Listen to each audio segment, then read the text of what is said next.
Hi, I'm Ken Shorley. I'm a percussionist from Canada, and I'm here to give a tutorial about live looping in Ableton, specifically for percussionists.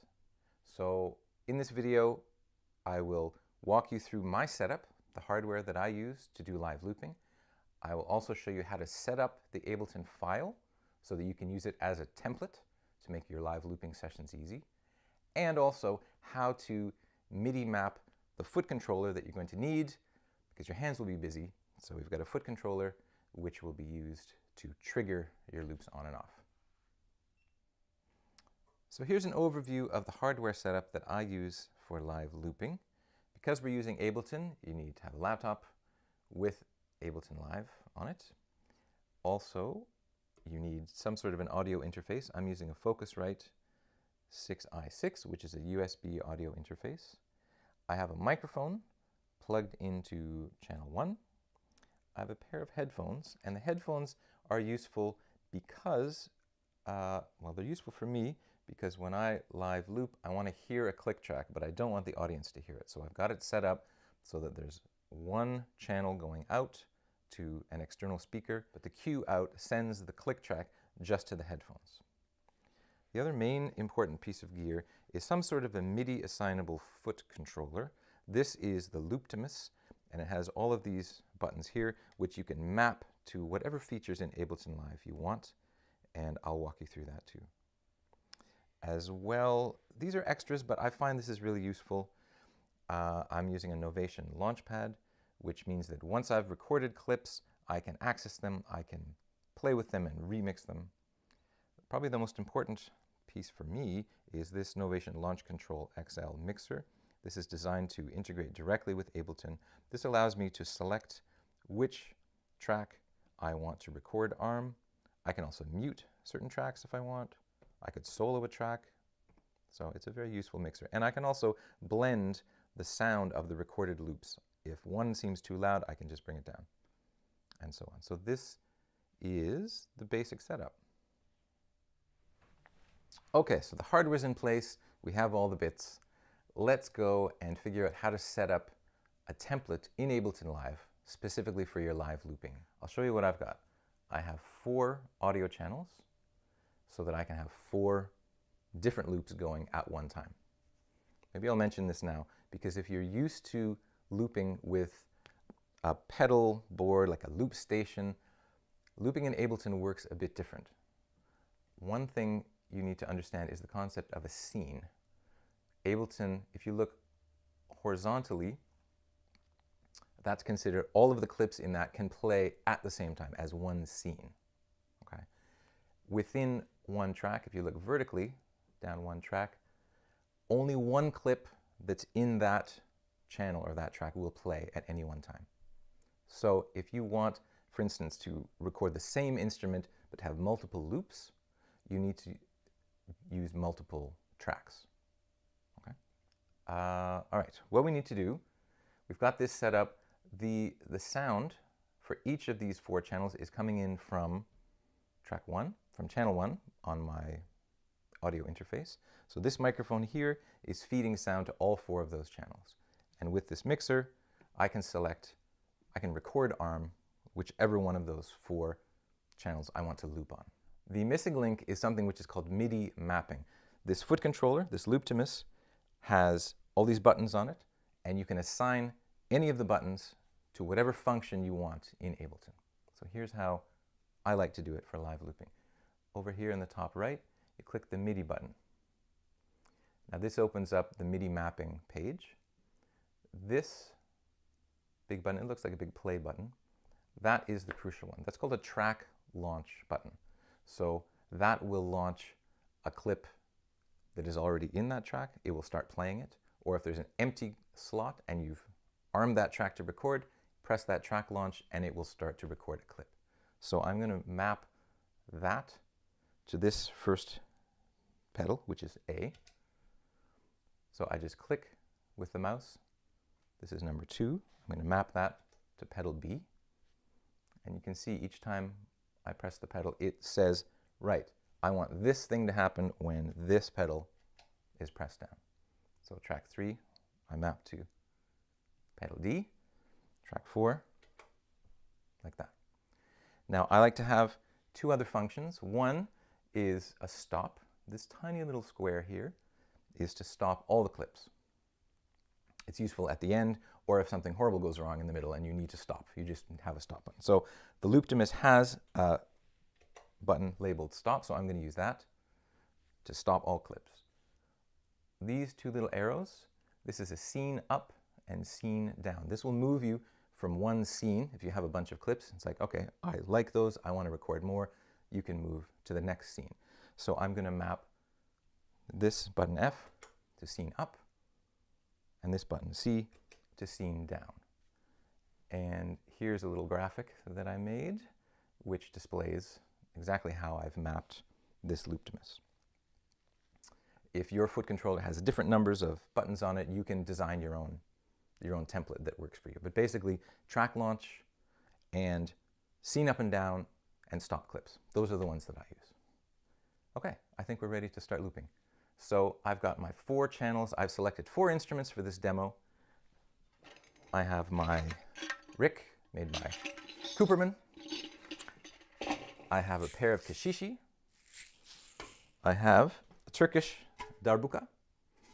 And I have a stainless steel mixing bowl. So these are my 4 instruments, and I'm going to show you how to loop in these 4 tracks. We're ready to go. I'll select channel 1 here to record that channel, and we'll start going. So I'm hearing the click in my headphones. That's not audible to the audience. That's just for me so that I can get my timing right. So I'm hearing 1, 2, 3, 4.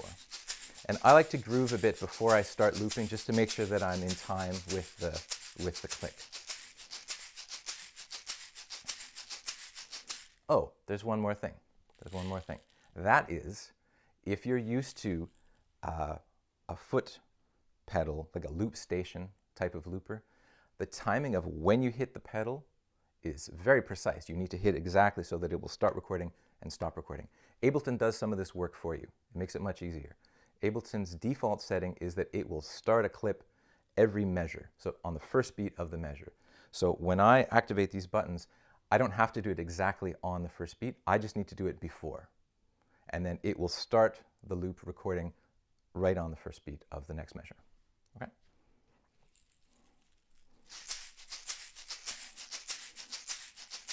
So I'm hearing it like 1, 2, 3, 4, 1, 2, 3, 4.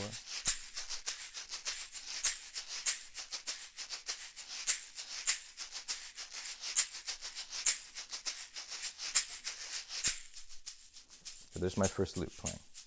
It's 16 beats long. The great thing about Ableton is that I could have all 4 instruments playing loops of different lengths, and it doesn't have any problem with that. So I'm going to move on to the next. Get my Rick. I'll arm track 2 to record, and then I'll just groove a bit to get into the zone, and then I'll add a second loop.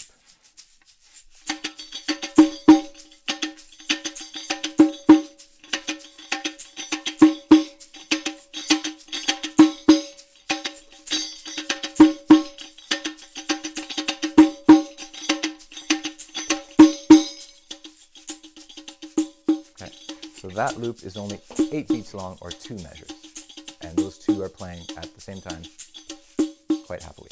All right, let's move on to the next one. So I'll arm track 3 and do a little darbuka.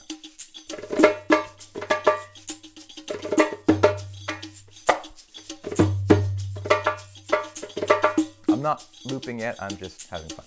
Just letting this play, just jamming along with it. And then when I'm ready to loop, I'll press my pedal.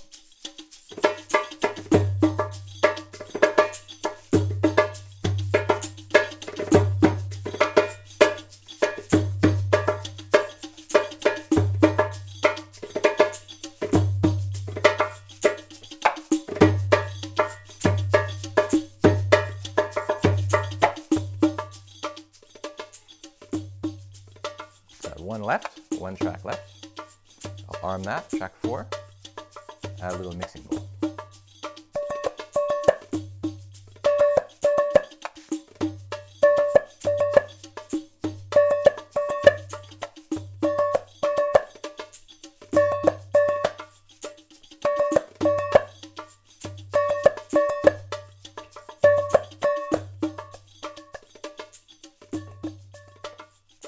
So now I have 4 loops running, and with this mixer, I can adjust levels if I want. If I think that bowl is too loud, I can bring it down. If I really like it, I've got to have more of it, I can bring it up. I can mute some of the tracks if I want, and bring them back.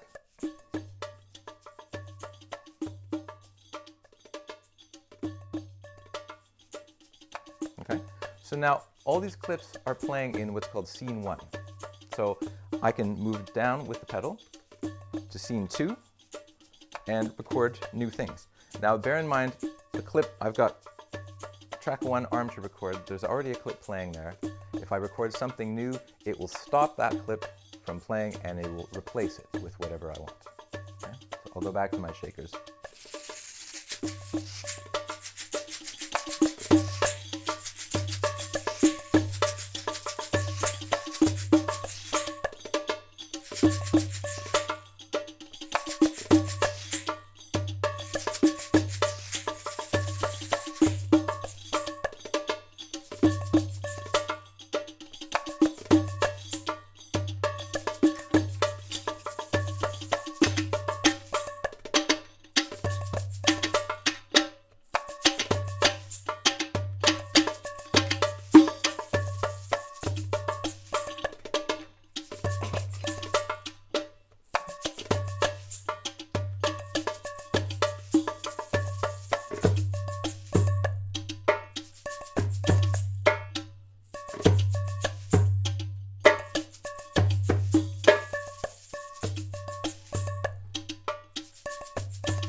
So now I have a totally different set of loops, which Ableton would call scene 2.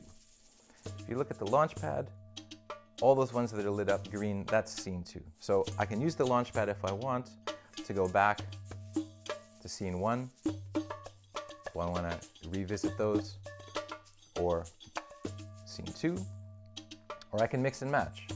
If I like some of them, I want to keep some from scene 2 and some from scene 1. So there's more flexibility. Once you do your live looping, you can then sort of mix and remix what you've done. And then you can solo over top and do all sorts of fun things. And then when it's all over, hit the stop button and everything will stop.